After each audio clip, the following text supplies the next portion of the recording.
Hai, balik lagi sama aku si istri tukang jajan. Kali ini aku diundang sama Lonceng Misteri. Penasaran kan? Dengerin ceritanya ya. Dan cerita horor lagi. Pas nangis air matanya jatuh, sambil megang tiba-tiba kata mama perutnya getar. Ini kemarin anak saya USG, udah nggak ada detak jantung, udah meninggal. Ini sekarang ada lagi pak. Ini lihat di sini tunjukin ya. Ayah mau ke pasar dulu ya. Si mama bingung karena kayak orang nggak biasa ya ke pasar abis maghrib. Setengah jam kemudian balik. Bawa kantong beras warna hitam. Si kakek ngeluarin isi kantongnya tuh, mama nggak merhatiin apa. Dia keluarin terus dia jahit gitu, jadi kayak kain kecil, bantalan kecil gitu, ukurannya segini. Gendut nggak cucu saya, gemes nggak, cantik nggak pak? Dia bilang iya pak. Gitu. Mau gendong nggak pak? Gendong nggak? Disembur lah yang ada di mulut itu, kita nggak tahu apa. Disembur ke tukang kapuk lah. Dia jatuh ke tanah terus dia gelepar-gelepar kayak orang sakit epilepsi tau nggak?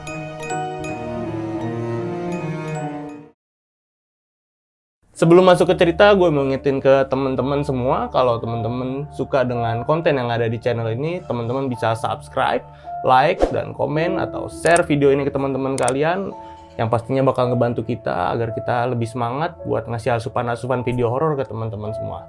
Nggak usah berlama-lama lagi, kita langsung masuk aja ke ceritanya.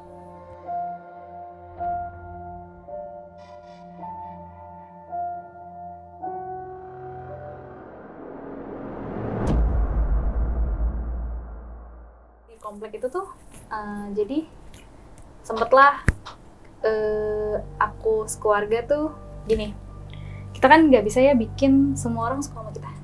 Iya. Ada dong yang nggak senang. Pasti. Ada tetangga aku satu nggak senang, dia ngirimin banyak, udah fair aja deh, ngirimin santet banyak ke rumah. Itu udah berapa lama lu pindah ke situ? Aku Sekitar pindah berapa 99 bulan? ya, dia ngiriminnya 2006. Jadi gini lang, waktu aku pindah kan mama nggak kerja, terus mama akhirnya mulailah berbisnis kecil-kecilan. Oke. Ternyata alhamdulillah bisnisnya berkembang. Akhirnya mama karena berkembang ya udah mama renov rumah. Tadinya beli rumah kecil, cuman kamar 3, 1 kamar mbak, 2 kamar utama. Akhirnya tingkat gitu rumahnya, tingkat nih. Ada tetangga yang nggak suka. Jadi sempet lah mama tuh bisnisnya ada masa jayanya tuh sampai saking sibuknya dia lang, aku pernah tuh sama mama seminggu gak ketemu. Karena mama ntar urusan bisnisnya ke luar kota, ke Pekanbaru, ke Batam. Pernah aku mama ke Batam 4 hari pernah. Batam 4 hari karena usahanya banyak, sempet usaha kayu juga mama tuh. Ke Batam kemana. Jadi karena usahanya jalan kan, tetangga kan lihat dong asetnya nambah. Jadi buat teman-teman nih, kalau kalian agak mulai naik ekonominya, jangan show off deh. Kita nggak tahu ya isi hati orang. Iya, Fair benar. aja. Jadi hari-hari tuh aku yang biasanya jarang ribut sama mama nih lang. Biasanya mama cuma ngomelin aku perkara misalkan aku nilai jelek gitu. Biasa orang tua zaman dulu kan patokannya lebih ke nilai akademis ya. Iya. Gitu. Aku sering banget ribut sama mama, sama papa juga gitu kan. Sampai akhirnya si kakek aku telepon, masih hidup nih dia. Kan dia meninggal 2007 kan. Telepon, kamu tolong dong cek di belakang lukisan ini, di sini. Kenapa ya? Cek aja. Wah, ternyata lang, mama tuh banyak banget nemu bungkusan isinya tanah kuburan. Jadi almarhum kakek ada tetangga kita yang nggak suka sama kita. Biasanya dibungkus kan pakai kain kapan gitu ya? Iya. Ya kan? Iya, kain putih. Kain putih, kain kuburan gitu. Ada tetangga yang dia sengaja main ke rumah naruh itu biar kita hubungannya nggak harmonis. Tapi ya dia sampai bikin usaha mamaku sampai turun. Tapi itu kejadiannya sih karena sebelum mamaku naik haji ya. Kalau aku akhirnya sama mama, kita tidak menganggap itu santet, kita anggap mungkin menurut Allah rezeki itu kedepannya nggak baik buat kita. Dan itu ujian mama, papa mau naik haji. Jadi waktu itu kakekku meninggal pas buat mama aku baru pulang haji. Gitu. Jadi gini, mama papa kan, mama ibaratnya karena kejadian itu dan mau naik haji, abis nih bangkrut lah ya. Udah bahasain bangkrut aja deh. Dan mama tuh nyarinya rumah nggak sama aku. Terus dapetlah rumah ini kan. Dia datang ke rumahnya, kebetulan yang punya rumah nggak jauh dari rumah itu. Datang terus dia ngomong, Bu, saya mau ngontrak rumahnya boleh nggak? Terus saya baru pulang haji. Tiba-tiba yang punya rumah ngomong gini, ibu habis bangkrut ya? Nah, mama aku gak cerita apa. Habis bangkrut ya? Ibu yang punya rumah? Iya bu. Kata mama yang punya rumah itu orangnya cantik. Kok dia bisa tahu? Itu yang aneh.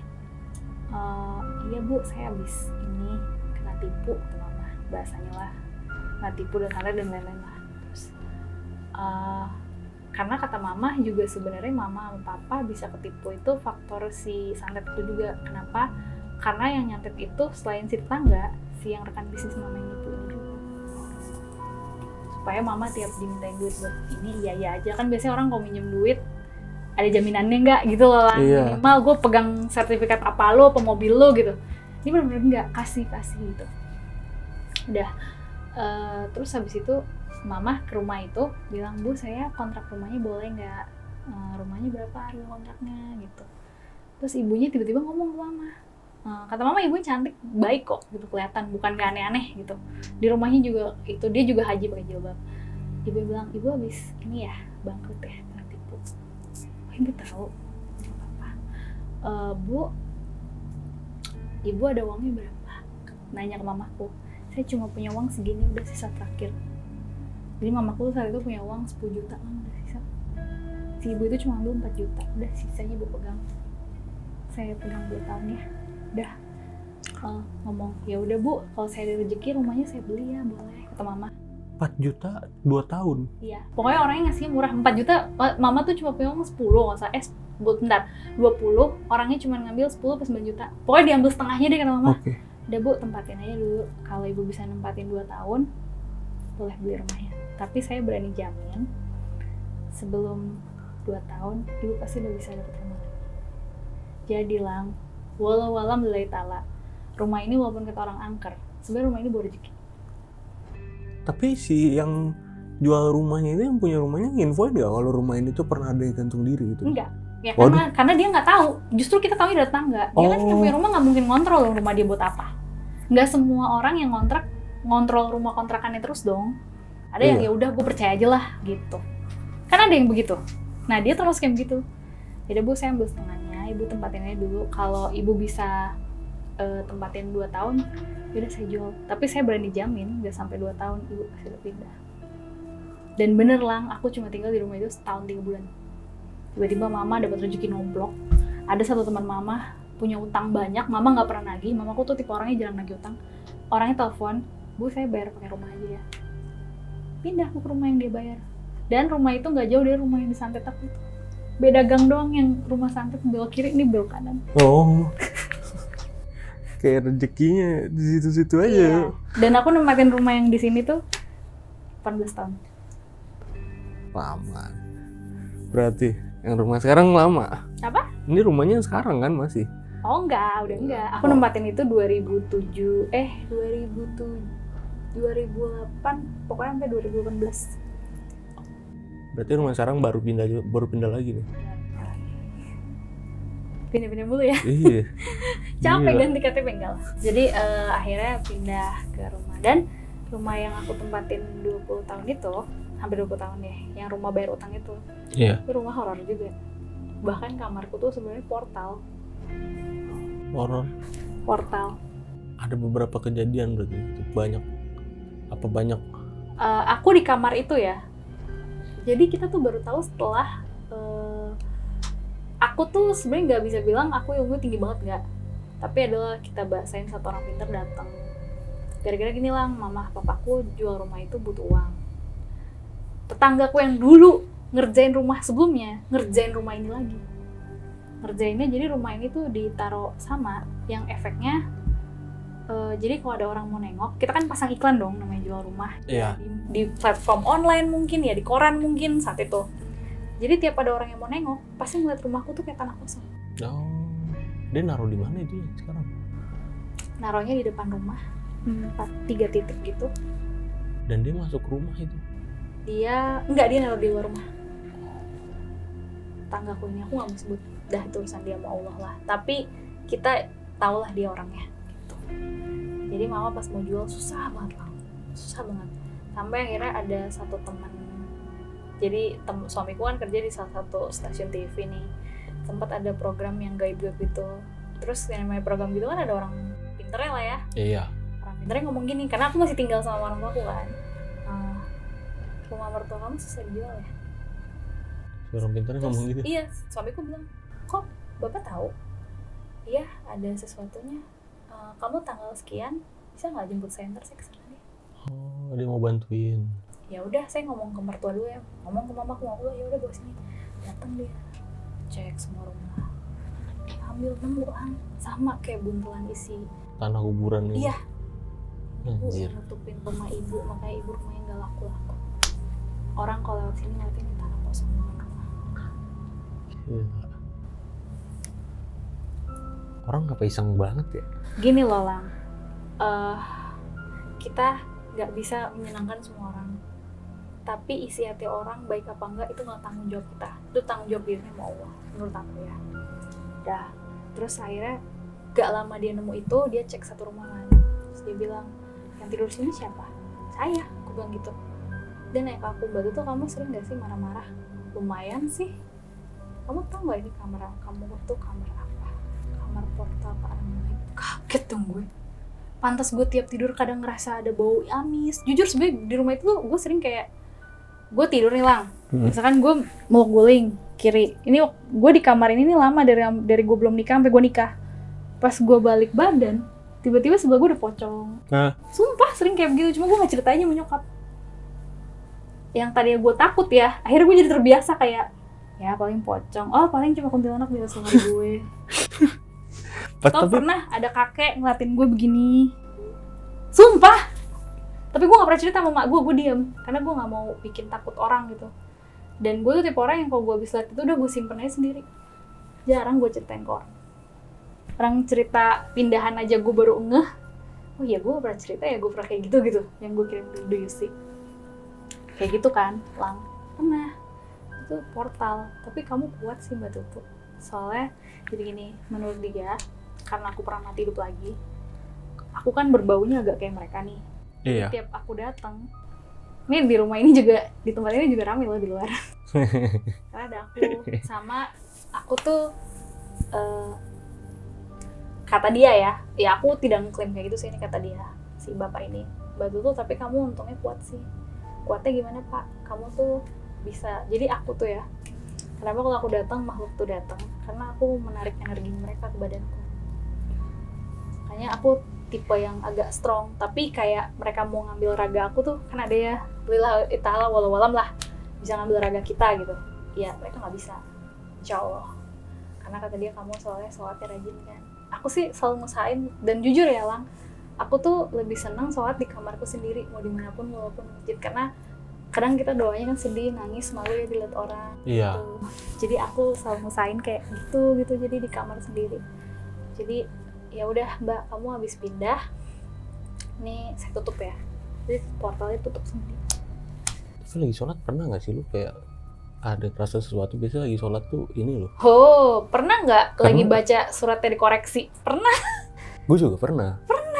Gue kayak Mamum juga pernah Lang. Diikutin gitu kan? Iya, jadi mau kebangun nih. Jadi gini, aku tuh lagi baru lulus kuliah, terus kerja di satu kantor, pengen pindah ke satu kantor yang wah aku pengen banget kerja di situ.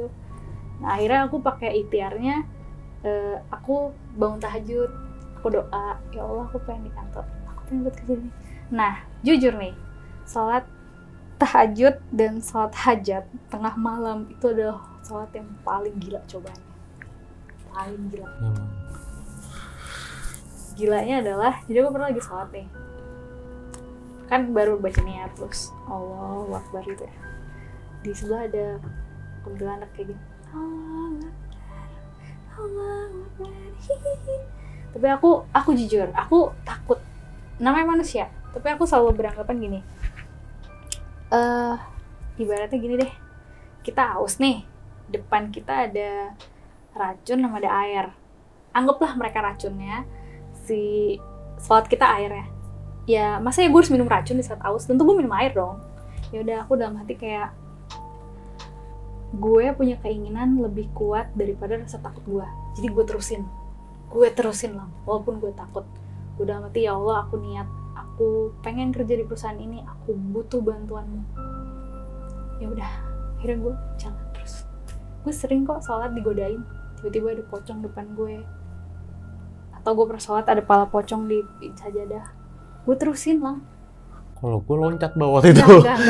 Gini lah, Kalau gue gini. loncat bawa itu. Gue nggak ngajarin lu berani banget, tapi gini, kita itu sholat karena kebutuhan kita ya. Ini gue ngomong dari muslim. Kebutuhan kita sebagai manusia, anggaplah kayak kita butuh makan, kayak gitu ya.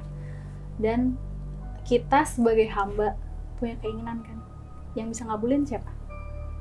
Allah. Ya udah, pegang itu.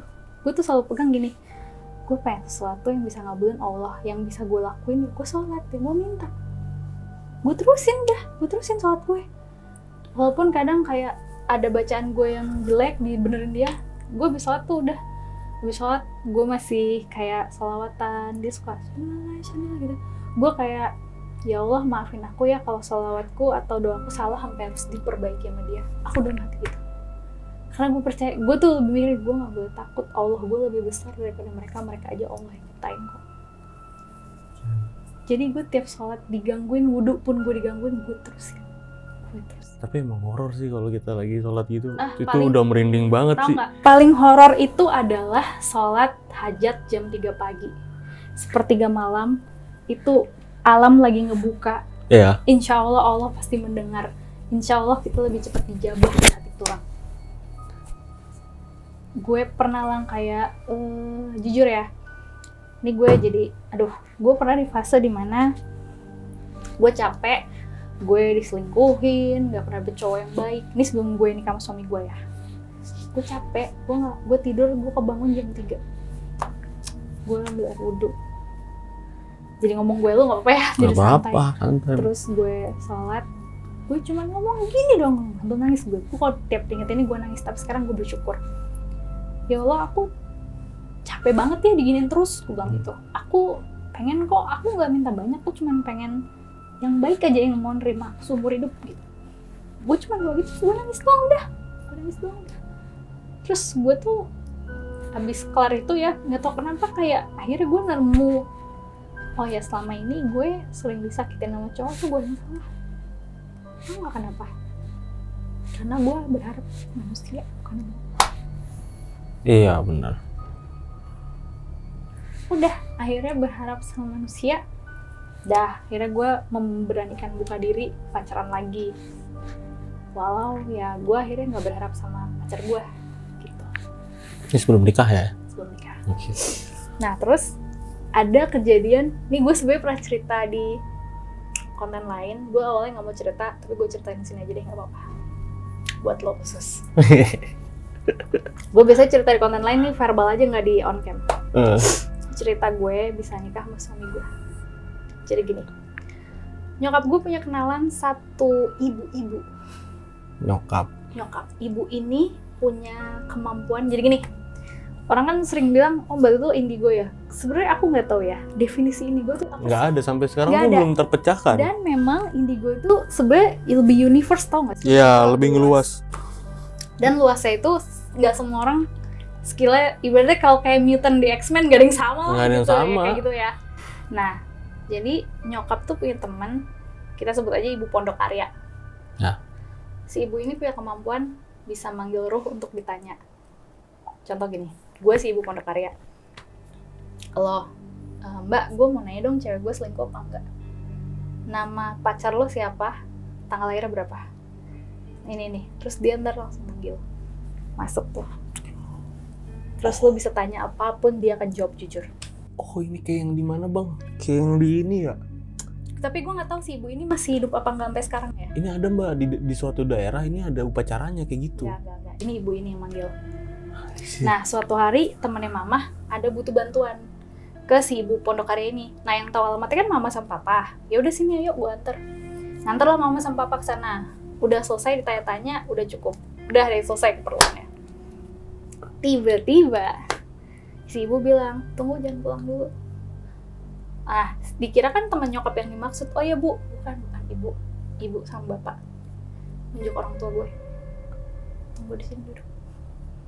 Tiba-tiba ibunya gini. Ibunya perempuan kan. suara yang keluar laki. Oh. Ngomong pakai bahasa Jawa halus. Yang Jawanya maaf nih bukan jancuk gitu, enggak. Ngomongnya halus banget. Kayak kalau kata papaku kayak priai zaman lawas deh. Nah kebetulan papaku ngerti tuh bahasa itu. Ngomong ke papaku gini, ini aku terjemahin bahasa Indo aja ya. Anak kamu, dia sebut namaku lengkap. Nama dan tanggal lahir aku dan jam lahir. Umum nggak? Ya, biasanya orang cuma tahu, pokoknya tanggal lahir tuh, jam lahir pasti cuma si orang tua dong yang tahu. Iya, kalau si ibunya pun mau ngebohong kan dia nggak tahu kan. Ngomong, dan suaranya laki. Ngomong, duduk bersila ngomong. Anakmu, dia sebut namaku lengkap, tanggal lahir plus jam lahir aku. Jangan sampai dia nikah sama dia sebutlah nama mantan aku. Lengkap, nama, tanggal lahir, jam lahir. Aku lagi pacaran sama seseorang saat itu. Tapi posisinya lagi renggang gitu ya. Antara kalau nggak salah nggak lama dari kejadian mamaku ini, aku putus deh sama dia. Terus si yang laki itu bilang, nanti ada kok satu laki datang, anaknya baik, agamanya baik, bukan anak orang sugih, bukan orang kaya, tapi dia pekerja keras. Ini jodohnya anaknya. Tunggu aja nggak lama lagi mau coba. Gitu. Udah nih. Terus mamaku kaget kan. Udah terus habis itu tiba-tiba ibunya sadar terus. Tadi ngomong apa ya dia? Ngomongin dulu. Oh ya udah, sebenarnya dia udah nungguin dari tadi. Oh, dia mau ngomong. Jadi dia tahu mamaku sama papaku hari itu mau datang. Dia udah nungguin dari tadi. Terus aku bingung dia itu siapa. Aku tanya dong sama, adalah salah satu anak Duyusi, aku gak mau sebut siapa. Aku cerita sama dia siapa sih? Dia ngomong gini, tahu nggak itu yang masuk siapa? Siapa? Yang masuk itu leluhurnya bapaknya. Dan dia itu dulu sunan, nggak tahu sunan siapa, pokoknya salah satu wali songo. Dan aku baru tahu, papaku baru bilang, papaku tuh punya pondok pesantren Gontor. Selama ini aku nggak tahu. Karena papaku cuma pernah ngajak aku ke situ sekali. Kenapa nggak pernah ngajak lagi? Karena santrinya laki kebanyakan. Iya. Nggak enak, aku cewek kan, iya, dan bener. aku nggak berhijab, jadi nggak enak lah. Dan papaku juga nggak maksa aku untuk berhijab. Karena kata papaku, kamu kalau mau berhijab ya atas keinginanmu, jangan orang tua gitu ya. Terus aku nanya dong ke papaku, Pah emang kita ada turunan wali songo ya? Lo ada, kamu kan turunan 11, papa ke 10. Dan gue baru tahu nih umur 30. Dan pesantrennya pun masih ada sekarang. Masih ada. Yang ngelola adiknya papa. Oh. Ya papa nggak bisa ngelola, ya papa di sini kan, yang ngelola yang di sana aja, di daerah Jawa. Oh gitu Pak, gitu kan. Terus kayak pantesan ya Lang, jujur nih, papaku tuh selalu ngajarin aku gini. Kamu sebagai orang Islam tidak boleh menghakimi orang. Menghakimi itu urusannya Allah. Jangan menilai dia yang tidak berhijab pasti masuk neraka. Kita nggak tahu, cuma Allah yang tahu. Kita cukup dengan agama kita saja. Kita sholat, orang nggak perlu tahu. Kita tahajud, orang nggak usah tahu. Biar Allah yang tahu. Orang lihat kita mungkin nggak baik di luar, biarlah cukup Allah yang tahu. Makanya Lang, aku tuh tipe orang yang aku tuh ibadah ya sebenarnya buat tabungan aku aja supaya aku bisa masuk surga, dan aku nggak mau terlalu gimana gitu. Dan aku bukan tipe yang sholat yuk ngajak orang, karena menurut aku jadi mau sholat atau enggak itu urusan dia sama Allah. Aku selalu gue sholat dulu ya, nggak yang lu mau ikut nggak pernah gitu. Gue sholat dulu ya. Nah tapi Mbak, balik lagi nih Mbak ke yang cerita yang rumah tadi, yang rumah Mbak yang dicabut-cabutin itu ya, yang dikasih tanah kuburan itu yang mau dijual nggak laku-laku. Yang dilihat karena lapangan itu. Itu kan lu lumayan lama kan tinggal situ? Lumayan, hampir 20. Dan katanya serem tuh. Kamar gue portal menurut lo? Itu pernah nggak ada tetangga apa temen lu gitu main yang kena gitu? Pernah. Gitu. Jadi, gimana ceritanya? Ada temen nyokap. Iya. Datang nih ke rumah. Nah, aku tuh saat itu posisinya seneng pakai, jadi aku tuh kalau tidur seneng pakai baju daster gitu warna putih, karena emang bahannya adem aja Lang. Iya. Dan saat itu kondisi aku tinggal di situ tuh posisinya rumah belum renov, jadi kamar mandi cuma di bawah. Terus aku turun ke bawah, jadi aku tiap pipis mau turun ke bawah terus naik lagi, turun ke bawah naik lagi. Nah, si mama ini kan punya kebiasaan ngobrol sama orang sampai malam gitu ya. Jadi satu hari teman mama datang, Terus habis itu ngobrol sama mama, terus mama bilang, aku ngecas HP dulu ya, jadi mama tinggal dia ke kamar bentar ngecas HP di kamar. Terus dia katanya, mama tuh agak lama karena nyari-nyari chargernya nggak nemu kan, terus ngomong sama papa bentar, balik-balik temennya bilang, si Tutu kalau tidur suka pakai blazer putih ya. Terus habis itu mama aku bilang, si Tutu, kata mama. Iya, tadi barusan lewat. Mama bilang, itu lagi nggak di rumah, lagi nginep urusan kerjaan. Iya, gue saat itu lagi outing kantor. Dan itu dia ngeliat ada lu bolak-balik di Iya, rumah. katanya dia liat gue ke toilet, terus gue keluar lagi, tapi gue nggak nyapa tante. Gue bener-bener cuek gitu kata dia. Biasanya gue tuh kalau liat, tante gitu, standar lah ya gitu. Tuh lagi pergi. Serius loh, kata dia. Loh, dia lagi outing ke Bali, belum pulang. Iya, gue beneran lagi outing ke Bali tuh. Belum pulang dia, pulangnya besok. Lu jangan bercanda dong, kata dia.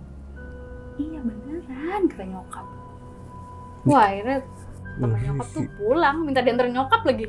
Aku mau pulang Ya karena gitu kan, biasanya kalau rumah serem gitu kan, kalau nggak yang tinggal di situ diganggu, orang yang luar yang mulai diganggu. Terus nyokap pernah diganggu juga. Jadi nyokap kan malam suka di meja makan mainan laptop tuh. Ya dulu sering Facebookan lah gitu lah ya, ibu-ibu Facebook lah. Ibu-ibu Facebook. Jadi katanya pernah malam-malam tuh dari tangga, kan deket tangga tuh meja makannya. Dari tangga tuh kecium bau melati gitu.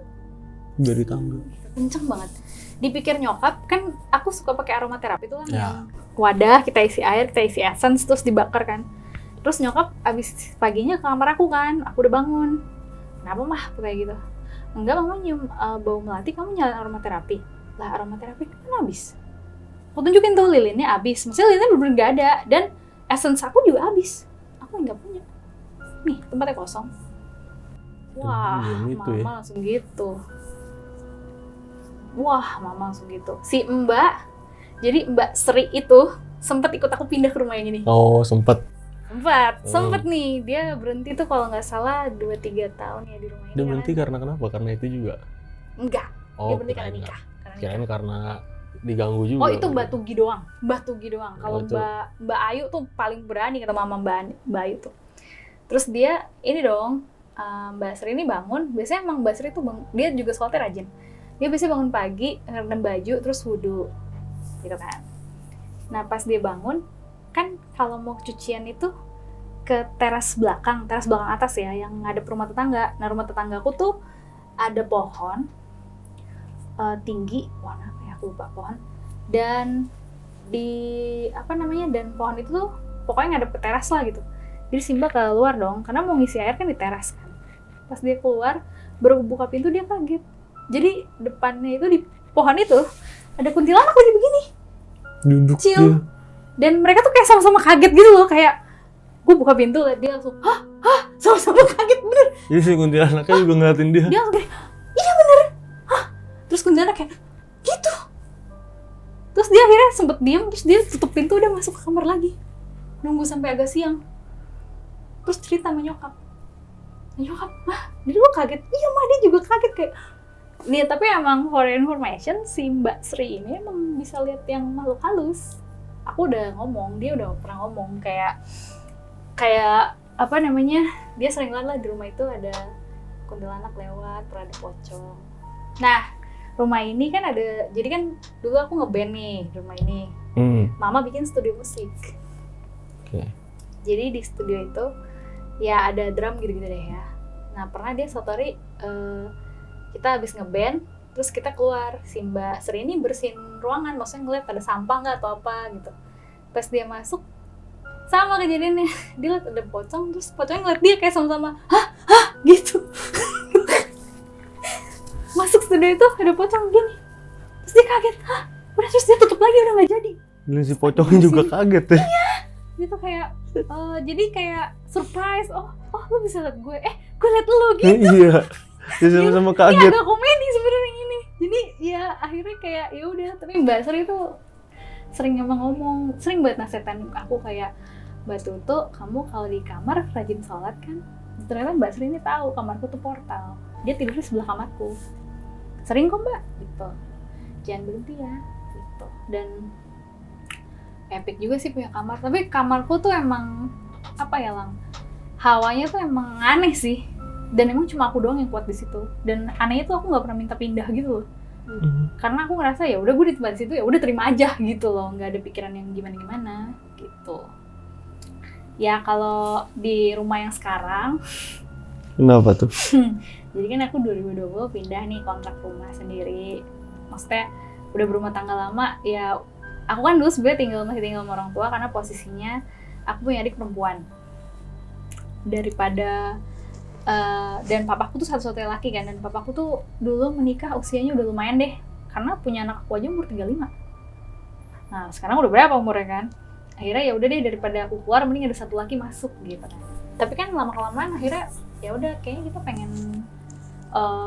pengen keluar deh, pengen mandiri sendiri gitu. Itu tapi sebenarnya gini, mau bareng orang tua atau enggak itu kan pilihan ya. Iya. Akhirnya aku sama suami ya udah sepakat kita keluar deh.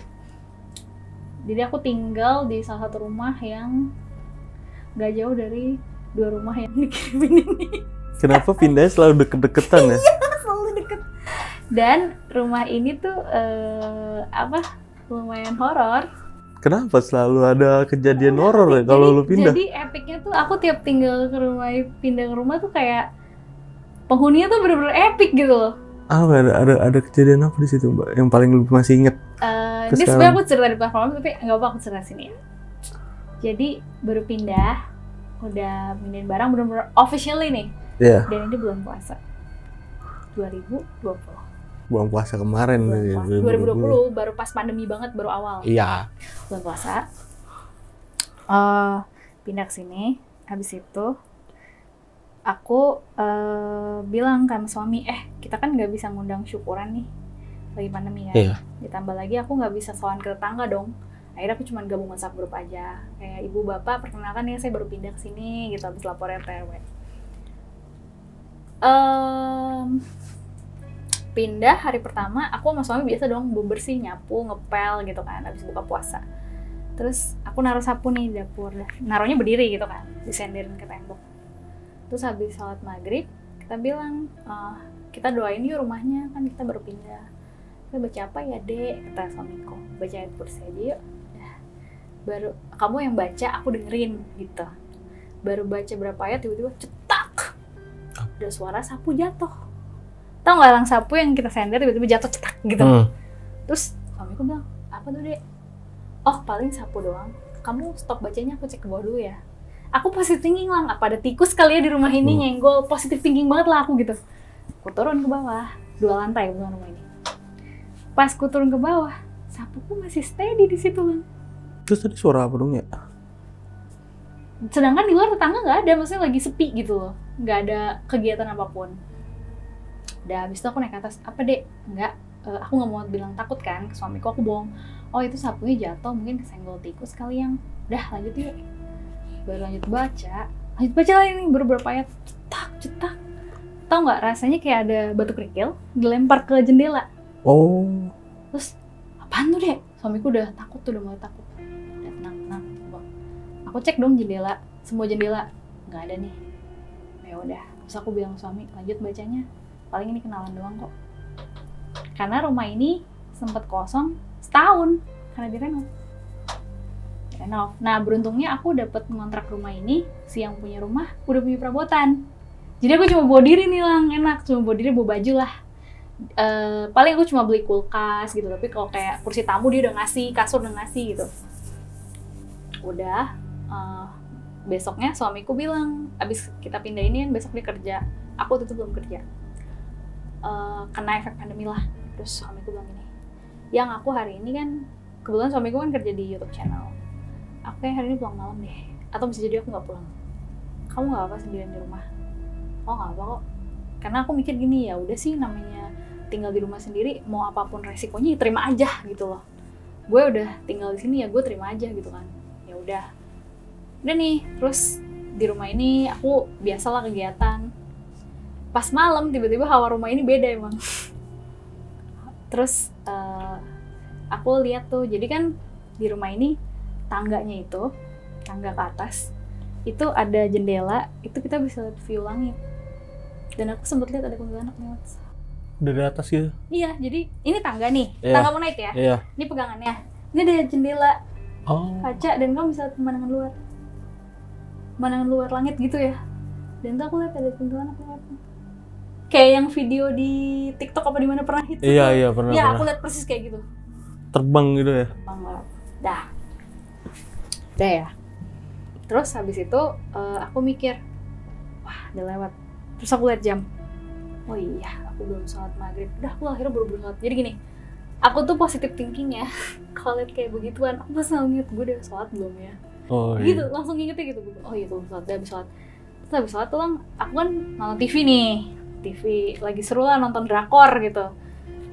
Terus tiba-tiba kayak inget, oh iya aku belum cuci piring. Gitu loh. Dan aku gak suka ninggalin piring kotor gitu dibuat tidur. Tapi pas lihat jam, wah udah jam 11 lagi gitu kan. Nah udahlah, terus aku turun. Sebenarnya aku udah gak enak tuh, perasaan udah gak enak. Bismillah aja deh, turun ke bawah. Cuci piring nih Lang. Ibaratnya tinggal 4 piring lagi nih. Lagi enak, jadi aku tempat cuci piringnya cuma tembok doang gitu. Tembok mojok, jadi gak lihat pemandangan apa-apa.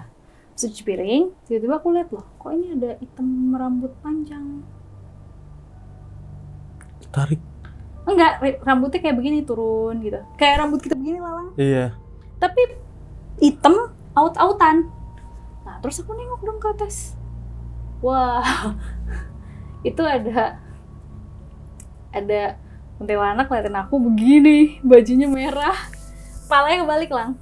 Hah? Jadi gini nih, ya aku lupa nih, palanya kebalik. Jadi kan kita mulut di sini, Ya. jidat di sini, dia kebalikannya. Bentuknya kebalik gitu. Iya, jidatnya di sini, mulutnya di sini. Jadi kayak pala kita dibalik begini. Tapi leher tetap ya di situ ya. Iya, dan dia ngeliatin gitu, ngeliatin mukanya gini.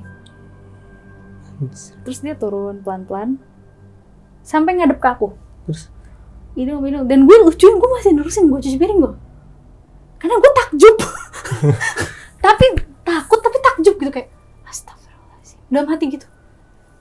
Terus kayak dalam hati gitu, tiba-tiba gak lama kelar nih. Lucunya aku tetap cuci piring gitu, gerakan cuci piring. Tapi gak cepet, biasa aja gitu. Taruh di rak. Tiba-tiba kelar. Gue di mata dia hilang. Terus gak lama, tin, denger aku ternyata suamiku pulang. Kita bukain pagar. Tapi aku gak cerita sama dia. Terus habis itu terus suamiku bersih-bersih terus kita tidur kan. Sebelum tidur aku nginget kan, oh apa aku gak permisi sama dia dulu kali ya. Karena gini, biar gimana, walau alam, mereka kan emang diciptain buat ngegodain kita ya. Tinggal kita kegoda apa enggak. Dan emang dimanapun ya mereka pasti ada, gak mungkin gak ada. Jadi ya pilihanku tinggal ya bertahan negosiasi sama dia atau kita pergi aja. Nah, terus habis kejadian itu kan aku tidur Lang. Tapi akhirnya aku mutusin aku pasang alarm di hari itu. Ini aku baru cerita nih, karena aku baru ingat. Pasang alarm, bangun jam 3. Bangun aku jam 3, aku ambil air wudhu, aku sholat. Dan aku sholat tuh ngadep kiblatnya tuh kebetulan lemari yang kaca semua. Terus aku sholat. Dan aku di sela-sela tuh aku kan agak ngintip ke kaca. Ternyata ada dia di belakang. pantulan kaca itu ada dia. Ada dia yang tadi, palanya tuh tadi. Dia lagi diri gitu. Terus ya udah aku tetap terusin sholat, habis aku sholat kelar gitu. Aku diam gini. Ini kan posisi tahiyat terakhir ya, sholat gitu. Terus aku diam. Terus aku dalam hati bismillah. Tapi aku ngomong dalam hati gini. Aku di sini mau tinggal aja. Aku nggak punya niat jahat. Aku nggak akan ngusir kamu. Aku tahu biar gimana dia udah lama di sini. Jadi ya udah kita bareng-bareng aja ya. Kamu di mana? Kasih tahu aku nggak akan ganggu tempatmu. Aku gitu. Aku ngomong gitu. Udah habis itu, aku dalam hati ngomong bismillah. Ya Allah, kalau emang takdir aku harus tinggal di rumah ini dulu, kuatin aku ya, aku gitu. Ya. Tidur aku Lang. Besok-besok aku suka lihat dia kadang. Jadi kalau aku masak dia suka ngintip aku gitu. Jadi lewat dapurnya kan gini. Dapur, ini si tempat cuci piring tadi. Ini ada tangga ulir kamar Mbak. Jadi ada 2 tangga ulir ke kamar Mbak sama tangga view yang kaca tadi. Aku seringnya ke tangga view kaca karena aku emang gak suka tangga ulir. Iya. Karena menurut aku bahaya aja si tangga ulir itu. Nah, tangga ulir itu kan ada slot tuh. Aku suka lihat tuh dia palanya turun ngintip aku lagi masak. Kalau malam.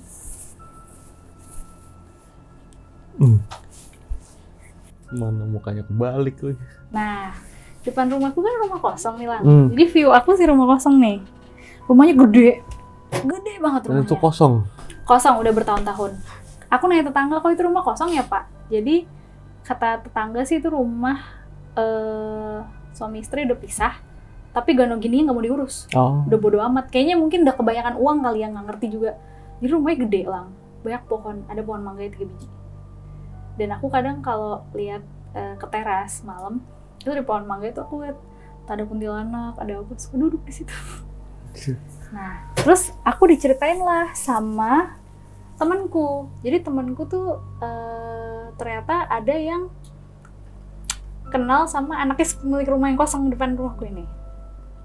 Temanku cerita, gue tuh sebenarnya kenal dulu sama anaknya yang rumah ini, yang sebelum mereka pisah orang tuanya. Terus gue bilang gitu, iya jadi, ini aku tahu gara-gara temanku main ke rumah kayak, tuh lo sekarang udah gak mau orang tua ya? Enggak, main sini nih nggak jauh kok. Nah, temanku ini, temanku yang datang ini, temanku dari TK sampai sekarang. Dia kenal waktu itu temannya dia lah, dia cerita. Teman dia tapi beda circle sama aku lah bahasanya gitu, jadi aku nggak kenal gitu. Terus dia bilang, gue kenal tuh main rumah itu dulu.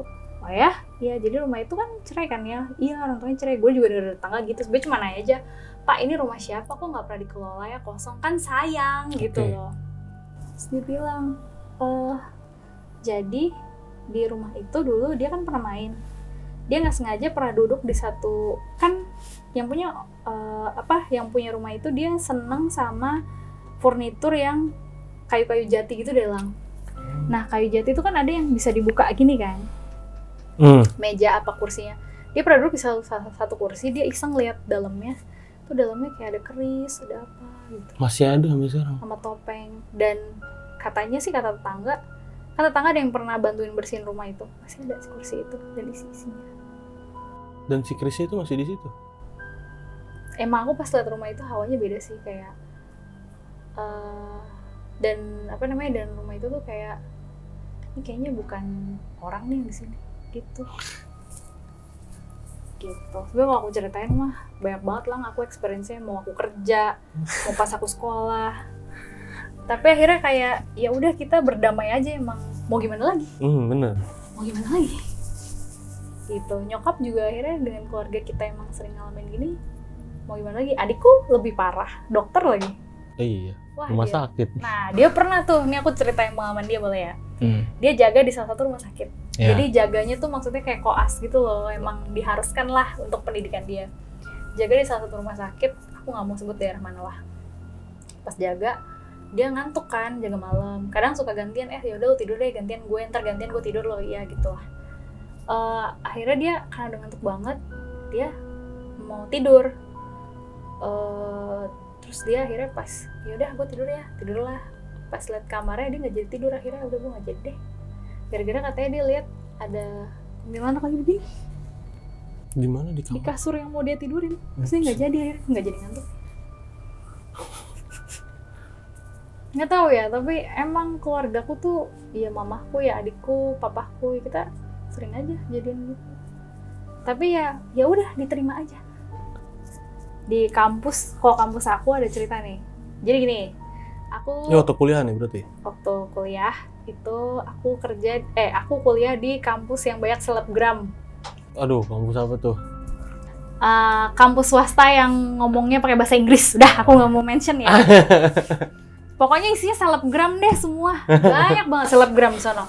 Kampus hits banget. Tapi emang sesuai sama pelajarannya sih gitu. Nah, jadi dia tuh, aku waktu itu di semester akhir ya. Semester akhir 7 itu kita tuh udah dapet skripsi sama cuma dapet 1 kelas doang. Nah itu kelasnya kelas bimbingan skripsi gitu loh Lang, seminggu cuma sekali deh. Dan itu kelasnya 6:30 sampai 8:30. Nah di hari itu tuh aku biasanya karena belum ada Gojek kayak sekarang nih, saat itu kan 2010 belum ada nih kayak gini. Jadi aku akhirnya selalu dijemput papaku. Terus pernah lah waktu itu aku lagi dapet si kelas ini nih, ada dosen bimbing aku. Ya udah aku bilang, Pak nanti habis kelas boleh ngobrol bentar nggak? Oh ya boleh ngomong skripsi gitu kan. Karena emang di kampus itu rules-nya tidak boleh bimbingan di luar kampus, harus di kampus. Ya udah, habis itu Kelarnya aku 8:30. Aku diskusi sama dia, saking banyak. Kebetulan aku dapet dosen bimbing enak nih orangnya, sumpah enak banget. Nggak galak tapi enak gitu. Terus dia cukup ngasih kita pengarahannya bagus. Alhasil kita ngobrolnya sampai jam 9. Sampai OB nyamperin, Pak, Mbak Tutu, kan aku kan kadang namanya sering negor, akhirnya OB kenal sama aku. Udah mau tutup kampus. Oh ya maaf mas, udah ya mas, nih aku beres-beres kan berkas. Terus dosen nanya, Tutu pulang dijemput sama papa? Iya dijemput. Bapak kalau mau turun duluan nggak apa-apa, saya mau ke toilet dulu. Oh ya udah, saya duluan ya, saya soalnya udah ditunggu anaknya, apa kata dia. Mau pulang ketemu anaknya udah pulang. Ya udah, terus akhirnya dia pulang. Aku sendirian tuh, masuk toilet. Kebetulan di kampus ini waktu aku itu toiletnya cuma 2 bilik. Kan ada yang 3, ada yang beberapa, ini cuma 2 bilik gitu. Terus aku ngecek satu-satu, oh nggak ada, kosong. Ya udah aku pipis lah.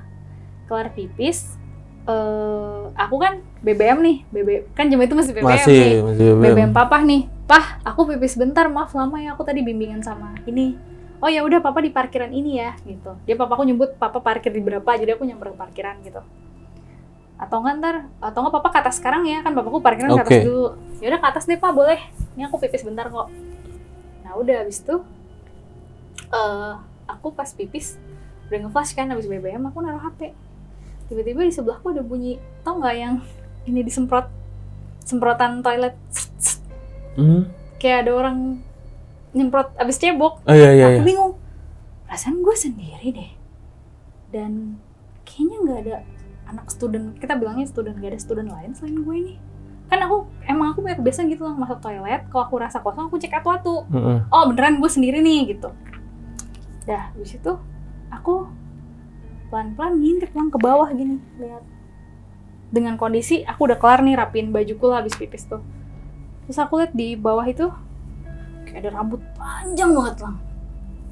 Dari bawah? Dari toiletnya kayak, ini toilet nih, rambutnya gantung begini. Oh. Wah, gue langsung buru-buru ambil HP, gue keluar lang, ternyata OB udah nunggu depan pintu.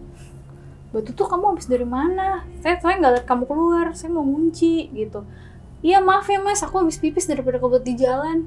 Terus masnya bilang, Mbak kamu tadi toilet sendiri? Iya, nggak apa-apa. Si OB nanya.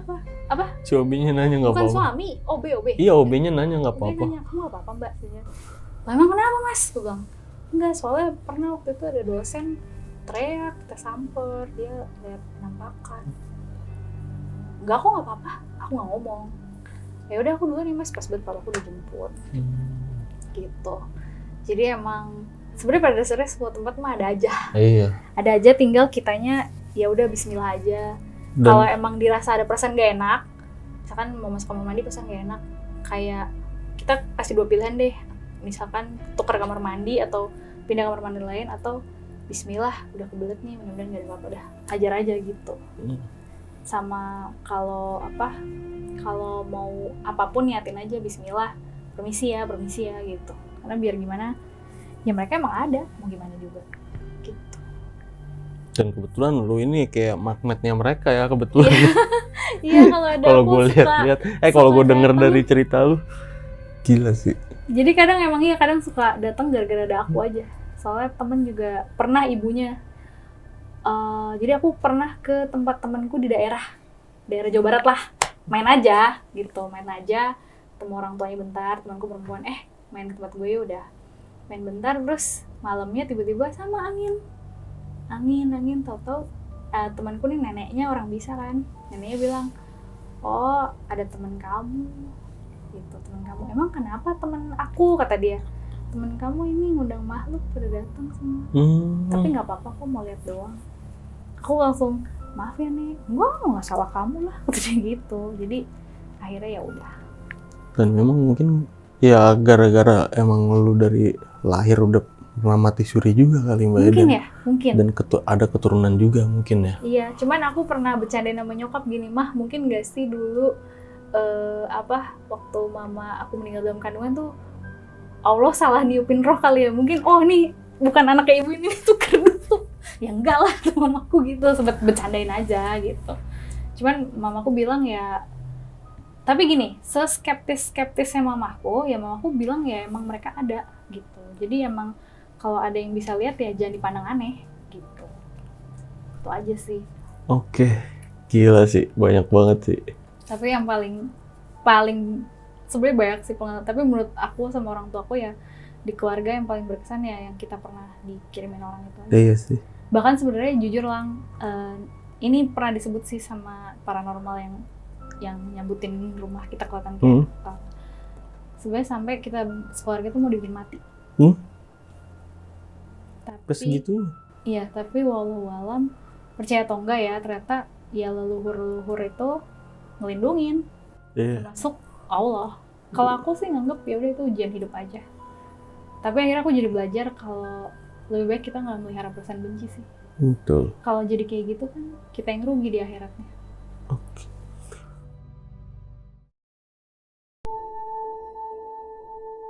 Ya Mbak, gue kan kenal lu udah lama nih ya, udah tahu lu lama lah dari DUC. Terus gue tahu nih lu punya YouTube channel juga, bisa di-spill nggak nih YouTube channel apaan? Ya, bisa dong. Ya. Aku udah subscribe, kamu tenang. Iya, aku juga udah. Oh iya.